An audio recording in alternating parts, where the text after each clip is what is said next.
The Lord be with you. And with your spirit. A reading from the Holy Gospel according to John. Glory to you, O Lord. Jesus said to the Jews, Amen, amen, I say to you, whoever keeps my word will never see death. So the Jews said to him, Now we are sure that you are possessed. Abraham died, as did the prophets, yet you say, Whoever keeps my word will never taste death. Are you greater than our father Abraham, who died, or the prophets who died? Who do you make yourself out to be? Jesus answered, If I glorify myself, my glory is worth nothing. But it is my Father who glorifies me, of whom you say he is our God. You do not know him, but I know him. And if I should say that I do not know him, I would be like you, a liar. But I do know him, and I keep his word. Abraham, your father, rejoiced to see my day. He saw it and was glad. So the Jews said to him, You are not yet 50 years old, and you have seen Abraham? Jesus said to them, Amen, amen, I say to you, before Abraham came to be, I am. So they picked up stones to throw at him, but Jesus hid and went out of the temple area. The Gospel of the Lord. Praise to you, Lord Jesus Christ. Please be seated. Ilang araw mula ngayon ay sisimulan na natin ang Semana Santa, isang buong linggo kung saan ating gugunitain ang pagpapakasakit, kamatayan at muling pagkabuhay ng ating Panginoong Jesucristo. At itong linggong ito ay nagpapaalala sa atin ng katuparan ng pangako ng ating Panginoong Diyos. Mula pa sa simula, siya ay nangako na siya ay magsusugo ng isang tagapagligtas para sa ating lahat. Kaya nga't yung lahat ng ating pananampalataya doon nag-uugat sa isang pangako. Sa Ingles, ang tawag natin ay isang covenant. God made a covenant with all of us.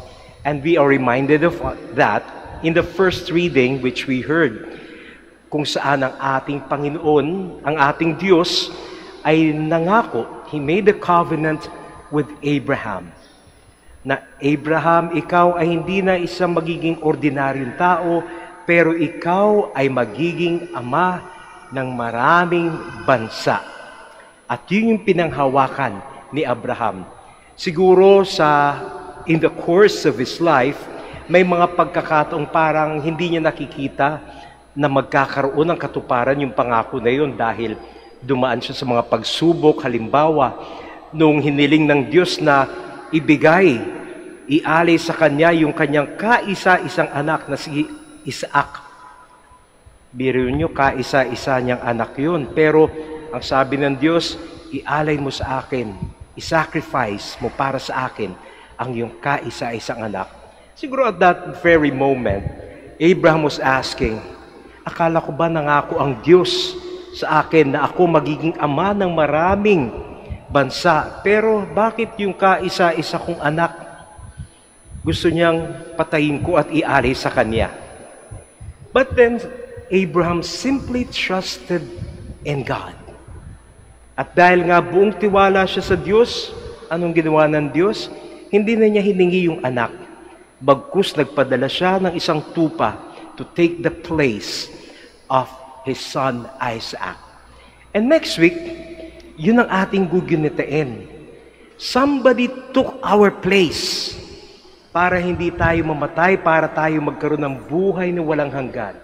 At ang isinugo ng Diyos ay yung kaniyang kaisa-isang anak para sa ating lahat. And what is God asking of us? He made a covenant with us, and He's simply asking us to keep our part also. At papaano natin magagawa ang ating tungkulin doon sa covenant na yan? Sabi ng ating Panginoong Jesus dito sa ating Ebanghelyo, whoever keeps my word will never see death. Whoever keeps my word. Yun lang ang hinihingi ng ating Panginoong Diyos, na isabuhay natin yung kaniyang salita. Isabuhay natin yung mga turo niya sa atin upang manatiling buhay sa atin ang kaniyang covenant. You know, sa mundo natin ngayon, kuminsan napakahirap na isabuhay ang salita ng Diyos. Bakit? Dahil yung mundong kung saan tayo nabubuhay ngayon ay many times yung values na itinuturo niya ay contrary to the values that are being taught by our Lord Jesus Christ. You know, yesterday I was reading the news at nabalita doon yung isang kumakandidato who was being canceled out by a certain group. Mahusay naman siya sa kanya, mayroon siyang programa, maganda yung kanyang mga values, pero hindi tumugma yung isa niyang sagot doon sa mga pinaniniwalaan ng isang group. At dahil doon, she was canceled out. Pero she was simply living the words, the teachings of Jesus Christ in her life. And sometimes in our life, or many times, we are called to be like that. To never be afraid to stand alone for the Word of God. Kahit paminsan yung mundo sasabihin sa atin, masyado ka namang makaluma, masyado ka namang sarado ang isip. But then the Word of God, the truth in the Word of God, never changes.